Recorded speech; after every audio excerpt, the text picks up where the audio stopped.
Welcome to the HRchat Show, one of the world's most downloaded and shared podcasts designed for HR pros, talent execs, tech enthusiasts, and business leaders. For hundreds more episodes and what's new in the world of work, subscribe to the show, follow us on social media, and visit hrgazette.com. In this HR Chat episode, we're going to talk about AI and its impact on small and medium-sized businesses. Hey, this is Bill Banham, your host today, and my returning guest is Geoff Webb, VP Solutions, Product and Marketing Strategy over at isolved, an employee experience leader providing intuitive, people-first HCM technology. Geoff is on a mission to help customers define a more human approach to HCM and HR tech. He does this by working closely with isolved's tech, marketing, and go-to-market teams. With over 25 years of experience in the tech industry, Geoff is regularly cited in industry and business publications on a number of information technology trends, as well as executive leadership strategies. Geoff, it's my pleasure to welcome you back to the HR Chat Show today. Oh, it's great to be back. Why don't you reintroduce yourself to our listeners? Yeah, absolutely. I'd love to. So, name's Geoff Webb. I lead the solutions strategy team at isolved, and obviously we're very focused on enabling small to medium businesses in the US and increasingly actually larger businesses as we get involved in those.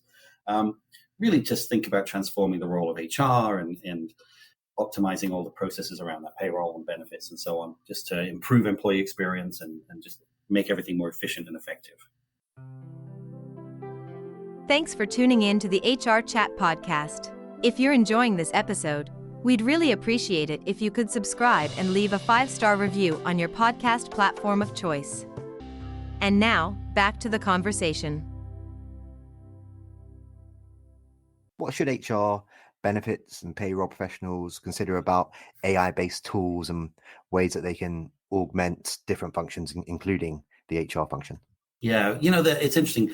I think ChatGPT has done a great favor in elevating, so there's all a great favor, I think, in elevating the visibility and the conversation about these kind of tools. There's already a lot of conversations around the role of AI in HR and in the sort of the intersection of the people and the business and the information. And what we're seeing is even small to medium businesses, there's a lot of interest in how can these new tools help me just do more efficiently. Most HR teams are buried in the day-to-day tasks. They're just overwhelmed. They're swamped with the day-to-day, repeating the same tasks, answering the same questions, doing the same things over and over again. Okay, so you've got a marketing background. I've got a marketing background. I am a huge fan of generative AI tools such as ChatGPT. It is changing the way that I work. Love it, love it, love it, love it. Do you think the whole generative AI craze will slow down, or is it a conversation that's here to stay? Oh, no, it is definitely a conversation that's here to stay. Again, ChatGPT is one example of that kind of technology, and really the interesting part is the engine that sits underneath ChatGPT, right? That sort of the generative, large language model stuff that's going on underneath there. There's so many opportunities and potential uses for that kind of technology.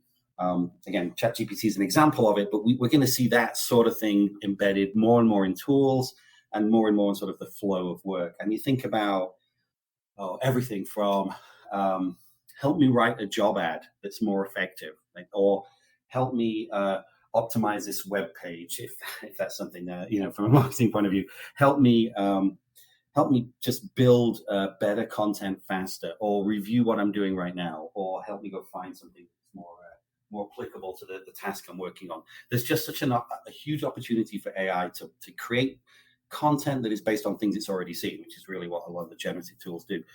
Create new content, optimize the stuff you're doing, take the workload off your plate of the day-to-day. So, and we see it happening already. We see it happening in tools that are, like I said, write a good job ad, help me go find a piece of the policy that I need to go understand better, help me go figure out what's going on with my benefits. There's an inordinate amount of AI-related power that's slowly sort of filtering into the flow of work and the day-to-day tasks that we see HR performing.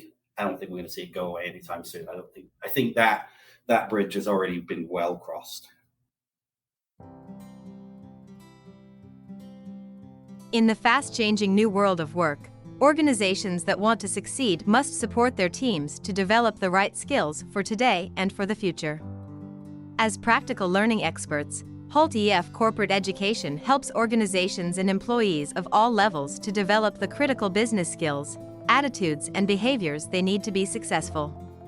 We combine the expertise and agility of a boutique learning partner with the resources of a trusted, global organization.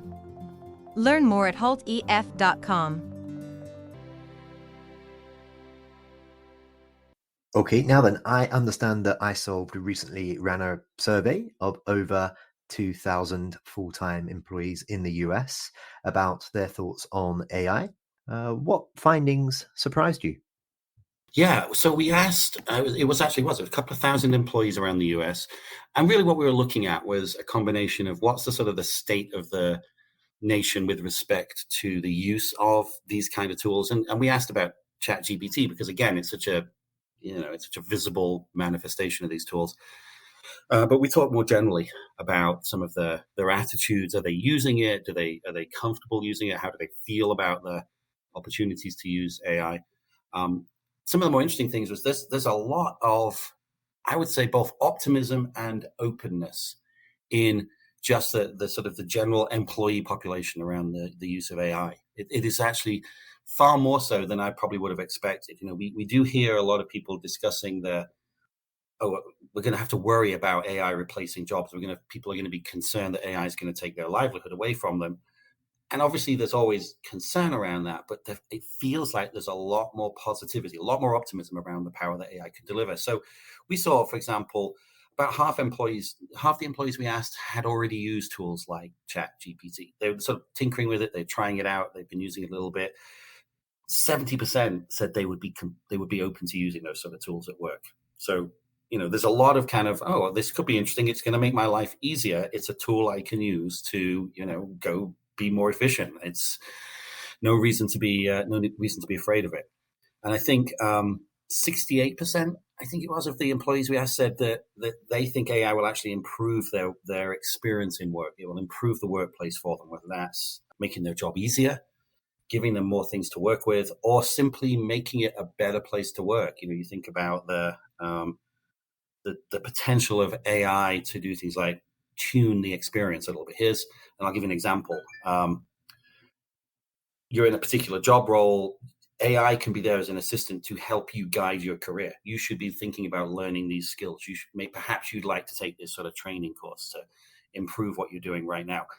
That kind of capability, as it's starting to filter its way into the workplace, gives a sort of a more concrete connection to a better future as far as employees are concerned. They see AI as an assistant, as a tool, as a set of capabilities that are going to build a better path for them, rather than necessarily something coming in that's going to replace them. And I think, again, 60% said they would actually be looking very favorably at the introduction of AI into the workplace. So there's a lot of optimism around the use of AI, especially around making people more productive. I think what was interesting is I think there's still a lot of scope to improve how organizational sort of readiness is in place, how businesses think about how they intend to integrate AI more fully into the way they run their business. So the employees are kind of saying, we'd love to see more AI. I think it can help us do our job better, help us experience the workplace, improve the workplace experience. But I think businesses need to start to think more holistically about what does it mean when we include AI tools in the workplace. And one of the first things that we see where a gap is just organizations being ready with an ethics policy. They need to start thinking about what is the sort of the way we're going to integrate AI capabilities into the way we run this business. Once in a while, an event series is born that shakes things up. It makes you think differently, and it leaves you inspired. That event is Disrupt HR. The format is 14 speakers, 5 minutes each, and slides rotate every 15 seconds. If you're an HR professional, a CEO, a technologist, or a community leader and you've got something to say about talent, culture, or technology, Disrupt is the place. It's coming soon to a city near you. Learn more at disrupthr.co.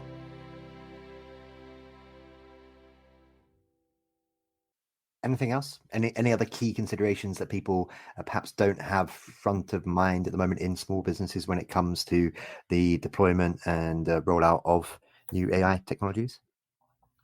Again, I would say that the thing to think about is, and this is a conversation I often have with HR leaders and business leaders, actually, in the sort of medium-sized businesses, small to medium business, is to not think about AI in terms of it being sort of a monolithic set of capabilities. It's not like there's some kind of machine that's your AI machine. You don't go buy an AI machine like you would buy a printer.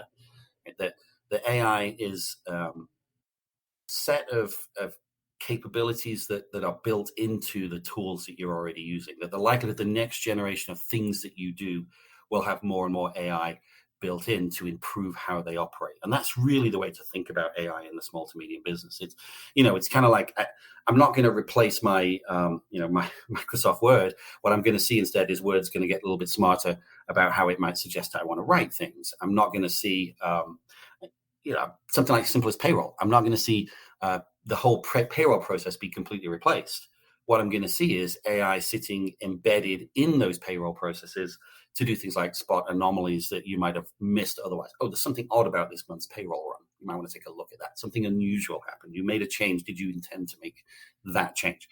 So it's a case of, don't think of it in terms of just and somehow buying in AI, and think of it in terms of looking at the kinds of technologies you're using, seeing how they're developing, and seeing how AI embedded within them, infused in them in many ways, is going to make them more effective. And I think it's what we should be doing, we as an industry should be doing, is helping our customers, helping the sort of the broader world, and especially I think in the world of HR, help them understand the right questions to ask when they're thinking about how AI is going to be worked into the things that they do. What are the right things to ask about? How do you evaluate the potential for what's being built in, and how do you evaluate where the right places are to start to look for AI's opportunity to improve the way that you work? And I think that's going to be the key, really, is to enable people to step back from the sort of, I don't really understand this, to here's how to evaluate the value that it can deliver. I think it's a long way to go there yet, but again, certainly the surveys that we've been running would indicate that there's a lot of interest, opportunity, and appetite to evaluate the power of AI to improve the sort of everything that happens with the employee, the sort of day-to-day, their long-term career, how they interact with technology, and the workplace in generally.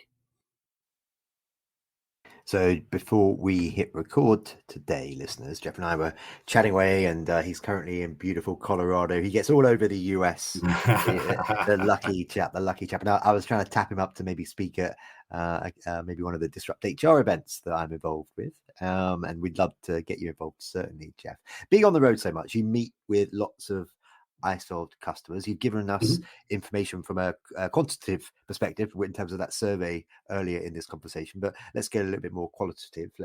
Let's get some more anecdotes. What does the average small to medium-sized business think about how AI can impact them, good or bad, from the conversations that you're having on a daily basis?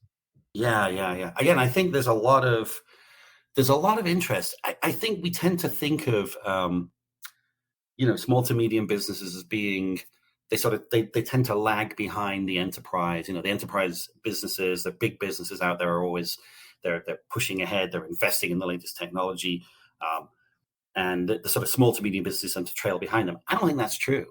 I don't think that's true at all. I think there's huge appetite and interest in small to medium business leaders and the folks that run their businesses in how do we use these kinds of technologies to be more efficient, to more effectively compete, to engage our employees better. That still remains, by the way, the number one thing that I have conversations around with HR leaders and business leaders as you say, as I travel around the US. It is, how do I better engage my employees and understand how I'm going to hang on to the good ones? That still remains like the big challenge. How do I just keep the really good folks, engage them, make sure I'm being, keeping people productive and happy? And I think any tools that surface information and advice and enable you to sort of look ahead a little bit and figure out, actually, this is what's really going to engage my best people. Here's how I'm going to hang on to those 3 people that are incredibly productive and know all the systems and know how to do it, or know all my customers. There's a real appetite to use technology to improve that and to better understand what's going on in the business. And I think there's huge interest in those small to medium businesses in, how do I adopt these technologies as well? They don't want to wait. They understand the power of what can be done here. They're used to being scrappy and figuring out the right way to do things and getting to the right answer quickly. And this is an opportunity for them to stay not just sort of close to the capabilities that the enterprise are bringing to bear on these problems, but actually stay in step with them. They really see there's an opportunity here to use the very latest technology to be really good at the things they need to be good at. So a lot of interest, I think, again, focused around employee experience and better understanding of how to hang on to and motivate the best employees. And we see, predictive modeling is a great way of doing that.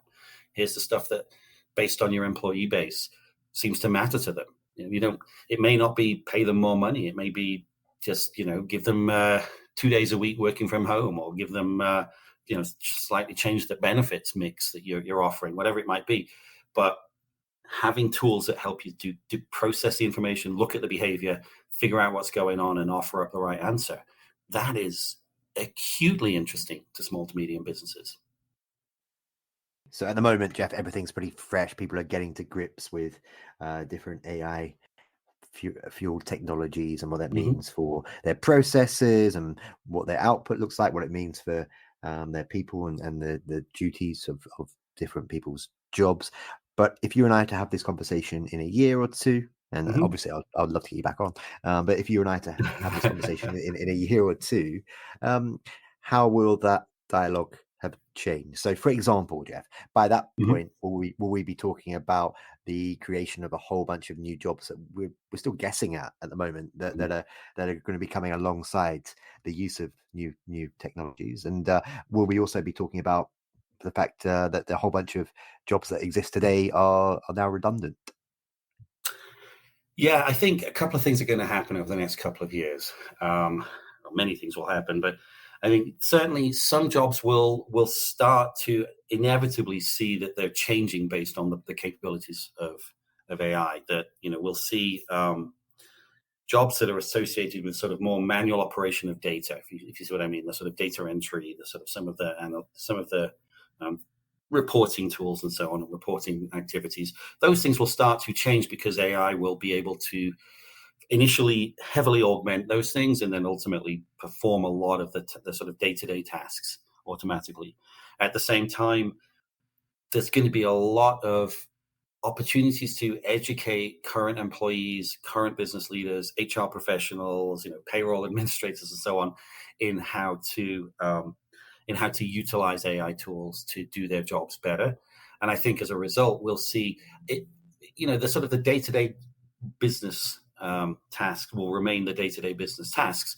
We'll just see AI infusing more and more in them, in again, accelerating and optimizing them. We tend to think of AI tools, especially in the world of HR, really forming three big buckets of AI tools that I think we'll see, especially over the next couple of years. I think the first is the sort of AI, I call them sort of AI augmented workflows or assisted workflows, things that you have to do day in, day out that the AI can kind of do for you. And I'm thinking of things like some of the generative capabilities. I'm going to need to go write a job ad for this job. What's a good job ad? Let's create one for me. Others will be things like evaluate payroll runs, make sure I've not made a mistake, look at my tax reporting,